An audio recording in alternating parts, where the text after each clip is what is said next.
सीआयडीकडून केजमध्ये 3 जणांची चौकशी सुरू आहे। आरोपी सुदर्शन घुलेच्या शोधासाठी नातेवाईकांची चौकशी सुरू आहे। फरार आरोपींच्या शोधासाठी केजमध्ये चौकशी सुरू आहे। आरोपी सुदर्शन घुले, कृष्णा आंधळेसह तिघांचा शोध सुरू आहे। आरोपींना मदत करू शकतील अशा नातेवाईकांची चौकशी देखील सुरू झाली आहे। तर सीआयडीकडून केजमध्ये 3 जणांची चौकशी सुरू आहे। आरोपींना मदत करू शकतील अशा नातेवाईकांची चौकशी देखील सुरू झाली आहे। खंडणी प्रकरण आणि त्याचबरोबर हत्या प्रकरणामध्ये देखील आरोपी फरार आहेत। अधिक माहितीसाठी आपण थेट जाऊयात केजमध्ये आमचे प्रतिनिधी कृष्णा सुनारवाडकर यांच्याकडे। कृष्णा, सीआयडीकडून आता नेमका कुठे तपास केला जातोय, काय तपास नेमका केला जातोय?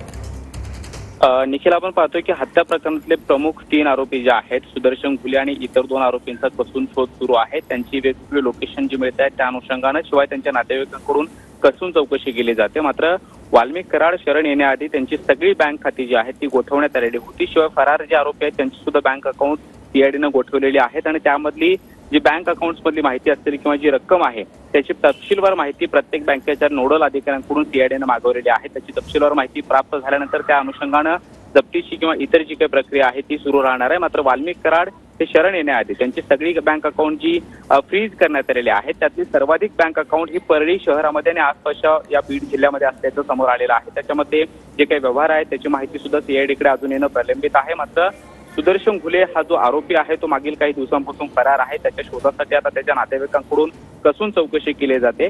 बीडच्या केजमध्ये जे सीआयडीचं युनिट आहे त्यांच्याकडून आज 3 जणांची चौकशी सुरू असल्याची माहिती मिळते आहे। शिवाय नातेवाईकांकडून, शिवाय त्या आरोपींना जे लोक मदत करू शकतात अशा लोकांकडून त्यांची चौकशी करून त्यांचं लोकेशन मिळवण्याचा प्रयत्न सीआयडीकडून सुरू आहे। मात्र वाल्मिक कराड यांची जी बँक अकाउंट फ्रीज करण्यात आलेली होती त्यावरती जप्तीची कारवाई करायची की नाही या संदर्भातला कोर्टाचा निर्णय हा 13 तारखेला होण्याची शक्यता आहे। त्यामुळे कोर्ट काय भूमिका घेतं हे पाहणं महत्त्वाचं असणार आहे। धन्यवाद कृष्णा एकूणच माहितीबद्दल।